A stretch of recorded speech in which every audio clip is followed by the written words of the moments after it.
Absolutely. So now I want to, talk about that energy. Like if our energy is so powerful that it is capable of attracting anything that we want in our life, Hmm. right?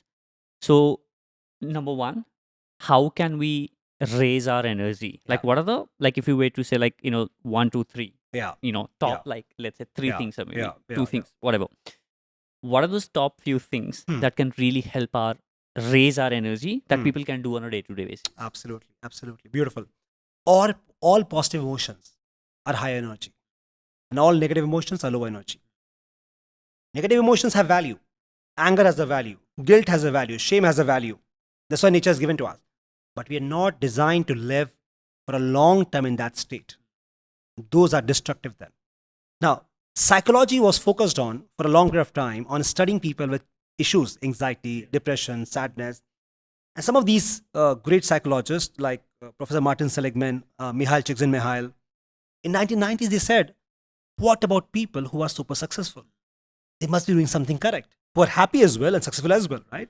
And they start studying these people. And from that study, what came out was positive psychology. Hmm. The branch of psychology which studies about positive emotions, Hmm. the impact of happiness, Hmm. the impact of love, the impact of joy. Hmm. So, the more you experience positive emotion, right, your energy goes higher. And Hmm. ask yourself right now, Hmm. when you're happy, your energy was high or low? Yeah, of course High. it was. Yeah. When you enjoy, Hmm. high. When Yeah. you're blessed, when you are grateful, high energy. When you're Yeah. sad and angry, low energy. Yeah.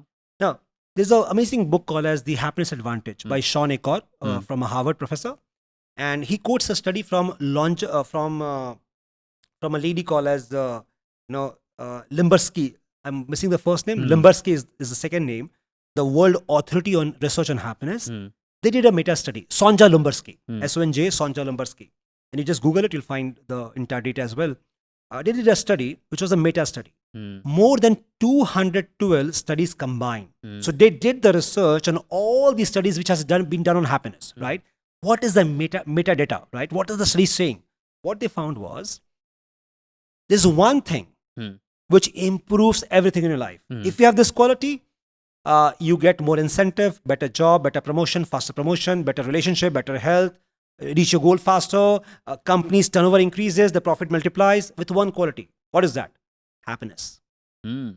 And the book name was Happiness Advantage. Wow. Today we know happiness is the single biggest state or Mm. the quality or emotion. If we can be in that state, and the companies, the team which stay together in that state, they have tremendous results. Mm. So what is happiness? High energy. Mm. So coming back, how do you build high energy? Many steps. One, which is most common now, everybody's talking about this right now, which is meditation. Mm. Yeah. Ancient people talked about this. Now we have science. You talk to a good scientist, ask them, what can I do to change my life and improve my life? They say, practice 20 minutes of meditation, right?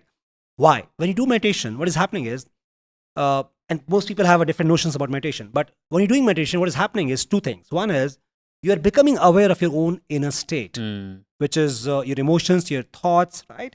Just by becoming aware, you are also, you are becoming aware of if I'm holding a negative thought or a negative emotion.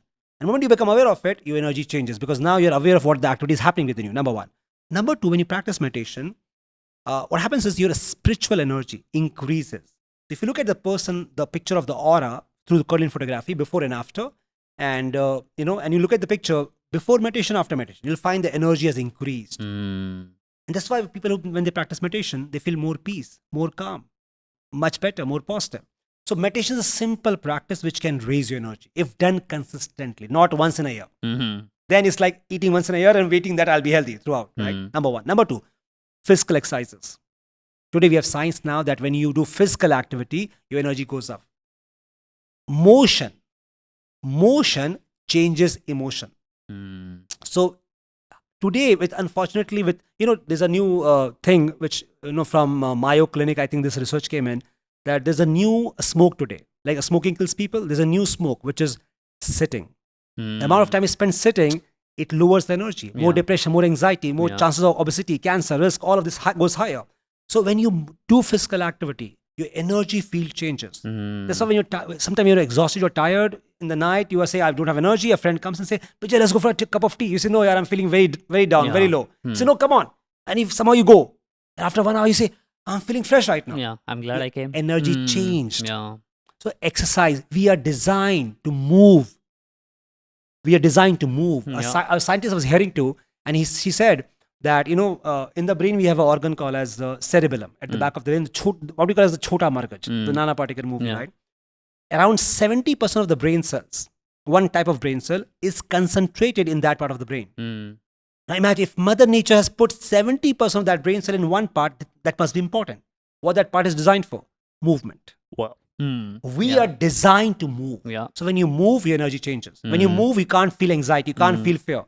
But if you sit back and do not move, that's where your energy is going down. So meditation, second is movement. Third, simple practices of happiness or gratitude. Give a compliment to somebody. How do you feel? You have a release of dopamine, oxytocin. You feel good about it, right?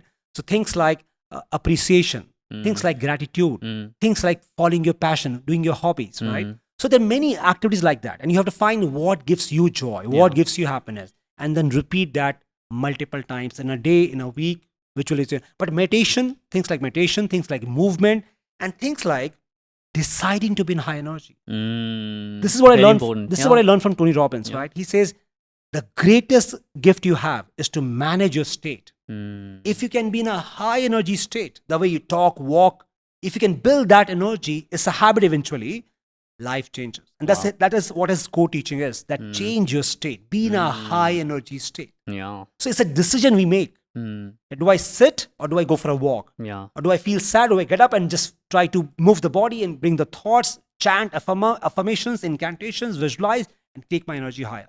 So many practices, but movement, exercise, meditations, visualization, these are some of the core practices which can make it thing for you. But given you, make it a system, make it a habit, not just once in a while activity. Yeah. No, those were really practical tips for people to go back and say like, hey, you know what, I'm going to just try and be in high energy state whenever I'm feeling low, whenever I'm feeling, decline in my energy. Absolutely. Just you can change the state, and I do agree with this. Yeah. And a simple tool. So if I ask you right now, Bijay, tell me one of the happiest moment of your life. There are multiple, events like that. Like I'll go back to the example that I gave, like, where second year of my college, I was awarded as the best student. Wow. Yeah. Wow. And which was crazy. Yeah. I couldn't in my whole life believe that, hey, this is something that was possible for me. And after that, series of such incidents sort of started happening. Look at your energy right now. It changed. See, yeah. You went to high energy. True. So there's a tool in positive psychology called as recall. What thoughts are you recalling so Very often? powerful. Most people recall the sad events of life and they're depressed. Wow. Because you're constantly focusing on what has not happened. Yeah. But there's so many things which has happened good as well. If you can recall those things, imagine it can change your life so faster, right? So can I recall some of the most beautiful things in my life? Happy things in my life? If I can just do that, instantly my emotion changes. The brain releases a new chemical, maybe a serotonin, maybe a dopamine. I feel so joyful, so laughed. My energy changes. So emotion is changed by motion. Mental motion, physical motion, or emotion. All that can be done. So there are many things like that, but yeah, these simple practical tips. Wow. This has been such a great conversation, and I'm loving the way where this is headed, because we started with talking about what manifestation is, and then now we've gone deeper and deeper into this. So if I give you because you now talked about manifestation, let me give you a simple formula. And I feel for me this is one of the major formula I follow. The equation, right? And if you can just live by this equation, your life will change. Equation is very simple. High energy equals to high quality of life. Low energy equals to low quality of life. The way I can measure your temperature of the body, like if I put a thermometer throughout the day, I see, Vijay was 9 o'clock, 98.5, 93, 94, 97, keeps on fluctuating, isn't it, right? What if I can measure your energy on a minute by minute basis? Every minute I'll check in, Vijay, how's your energy? You say out of 10, 7. Next minute, or hour by hour, you'll give me a number, right? Isn't it? If I take the sum total of it in 3 months, 6 months, 1 year, you would say, what is a median? What is the average? What is the mean? You would say like 7.5. Now, if that's your energy in a year's time, you're going to attract things at that level, that quality of life. So of 10 being super successful, 7 is good successful. Yeah. That's the reality you're going to create for yourself. You'll meet those people, You will come across those opportunities. Mm. If you take action, you get to have those results for yourself. Mm. So you change energy, your life changes. And that's why all super successful people, Mm. if you ever go close to them, Mm. you'll feel their presence. Yeah. I can feel the energy this guy It's has. crazy energy. Yeah. So we are talking about something more very tangible, right? Mm. And if you change that energy right now, you can change your reality. So we are constantly with our activities changing the energy, and that's how manifestation works out. Now people have in fear throughout the day, right? Stress throughout the day, and they are wanting to manifest something bigger. Listen, it's like sowing the seed of banana, waiting for mango to happen. Mm. Doesn't happen that way. So you have to constantly and in a way make it as a habit Mm. to be at a higher frequency. So do you do emotional check every minute? Absolutely. How do you do that? Absolutely. So, I'll have a reminder on my phone every 1 hour or every 2 hours that how are you feeling right now? I say, oh my God, the last 2 hours I've been feeling a bit anxious about the program I have coming in right now, or maybe some goal. Oh, take a deep breath, inhale, exhale, recall a positive emotion, move the body, back to my energy. So there's a concept in psychology called as metacognition, which is, are you aware about your own thinking? Right? And generally, emotion is a signal from the universe. If you're feeling low, see you're thinking. Something you're thinking which is not positive. And because the brain has the ability to make a thought so real like the lemon, which can make you feel. So even an imaginary thought can make you feel like suppose people who have fear of snake, right? And those who are listening as well right now. And if I just give you a scenario that imagine a black color king cobra right under the table where you're sitting right now, and slowly climbing up to your legs. Now, people who have snake phobia, suddenly the changes, Yeah, right? yeah. Even if it's an imaginary thought, the impact of the thought is very real in real time in the body. Emotion releases. If it's a negative emotion, energy goes down. If a positive emotion, energy goes up. So thinking, feeling in itself is a shift of energy. Mind, a heart, and the body, all three at the same time. Yeah.